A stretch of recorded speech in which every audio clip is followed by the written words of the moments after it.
Degree তৃতীয় বর্ষ ইংরেজি একবারে পাশ করার উপায়। ডিগ্রি তৃতীয় বর্ষ ইংরেজি সাজেশন 2024, শিওর পাস পিডিএফ এর নোট 2024।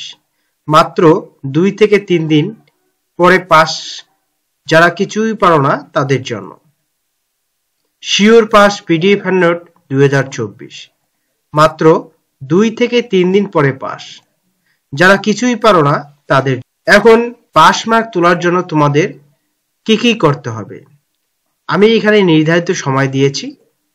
20/11/2024 থেকে 22/11/2024 এর মধ্যে আমার সাথে যোগাযোগ করতে হবে। যোগাযোগ করুন, হোয়াটসঅ্যাপ নাম্বার আমি এখানে দিয়েছি। আমার পিডিএফ হ্যান্ডনোটটি থেকেই তোমাদেরকে যোগাযোগ করতে বলতেছি, ঠিক আছে?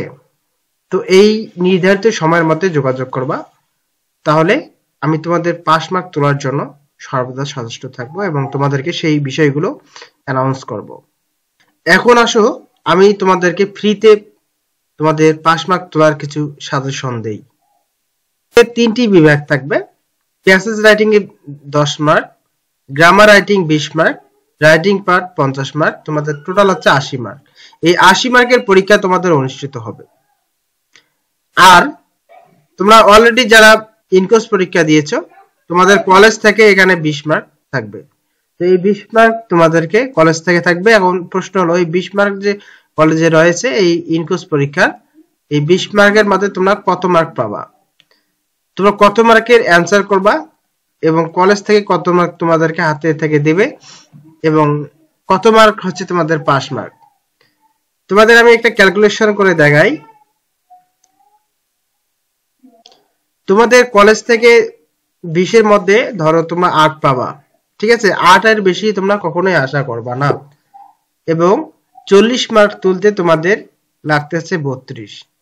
এই 32 মার্ক হচ্ছে তোমাদের পাস মার্ক, ঠিক আছে? এবং কলেজ থেকে দেবে 8, টোটাল তোমাদের পাস মার্ক হচ্ছে 40। এই 40 মার্ক তোমাদের তুলতে হবে, ঠিক আছে? এখন প্রত্যেকটি বিভাগে তোমাদেরকে, যেমন তোমরা ধরো তোমাদের প্যাসেজ রাইটিং এ 10 মার্ক রয়েছে, 10 মার্কের মধ্যে কমপক্ষে তোমাদেরকে 5 থেকে 6 মার্ক তুলতে হবে, ঠিক আছে? ধরো তোমরা 5 মার্ক তুললা এবং রাইটিং পার্ট 20 মার্কের মধ্যে কমপক্ষে 8 থেকে 10 মার্ক তুলতে হবে। 10 মার্ক তুলতে হবে। ধরো তোমরা 10 মার্ক তুললা, এরপর তোমাদের রাইটিং পার্ট কমপক্ষে তোমাদেরকে 50 এর মধ্যে 20 তুলতে হবে, ঠিক আছে? তাহলে তোমাদের হলো এখানে 35 মার্ক। তোমাদের কলেজ থেকে দেবে 8 মার্ক, ঠিক আছে? ধরো এখানে 8 মার্ক, এই হচ্ছে তোমাদের 43 মার্ক।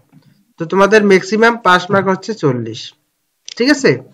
তো এভাবেই তোমরা অবশ্যই একটা নিম্ন ক্যালকুলেশন যদি করো তাহলে এটা দাঁড়ায়। এর থেকে কিন্তু নিম্ন ক্যালকুলেশনে তোমাদের পরীক্ষা দেওয়া যাবে না। তো তোমরা, আমি এটা তো তোমাদের একটা স্যাম্পল দেখালাম, তোমরা অবশ্যই 80 মার্কের কিভাবে অ্যান্সার করতে পারো সেই বিষয়টা এখন তোমাদেরকে আমি দেখাবো। তোমাদের গ্রামার পার্টে রয়েছে দেখো 20 মার্ক। এই 20 মার্কের মধ্যে 20 মার্ক তোমরা কিভাবে তুলবা আমি সেই সাজেশনটা এখানে দেখাচ্ছি। তোমরা WH কোশ্চেনটা পড়বা, রাইট ফর্ম অর ভার্ব পড়বা, fill in the blank, changing word এবং পাংচুয়েশন। এই 5টি যদি পড়ো, এই 5টির মধ্যে 5টিতে তোমাদের কোশ্চেন থাকবে। আর এখানে প্রত্যেকটি কোশ্চেনে তোমরা 4 মার্ক পড়ে 4 × 4 20 মার্কের অ্যান্সার তোমরা পেয়ে যাবা। তোমরা অবশ্যই WH কোশ্চেন আগে থেকেই করো, right form or verb, fill in the blank, changing word এবং পাংচুয়েশন। এই 5টি বিষয় খুবই ইজি। তোমরা আশা করি এই ইজি বিষয়গুলো পড়লে তোমাদের এখান থেকে 20 মার্ক কমন থাকবে। এরপর আসো রাইটিং পার্ট 50 মার্ক। তো এই রাইটিং পার্ট 50 মার্কের মধ্যে তোমরা কিভাবে 40 থেকে 45 তুলতে পারো সেই সাজেশনটা আমি তোমাদেরকে দেখাই দিচ্ছি। তোমরা প্যারাগ্রাফ রাইটিং পড়বা, অ্যাপ্লিকেশন, লেটার, নোটিশ অথবা পোস্টার, ডায়লগ রাইটিং অথবা রিপোর্ট রাইটিং। এই 6টি বিষয় যদি পড়ো, এই 6টি বিষয়ের মধ্যে তোমাদের 50 মার্ক কমন থাকবে। তো 6টি বিষয়ের মধ্যে তোমাদেরকে 5টি অ্যান্সার করতে হবে। তো এখানে 5 × 10 = 50 এর যদি তোমরা অ্যান্সার করো সঠিকভাবে, তাহলে এখান থেকে তোমরা 40 থেকে 45 মার্ক তুলতে পারবা, ঠিক আছে? এখানে দেখো প্রত্যেকটি বিষয়ে আমি শর্টকাট টেকনিক দিয়েছি। এই টেকনিকগুলো তোমরা পড়ে ভালো মার্ক তুলতে পারো, ঠিক আছে?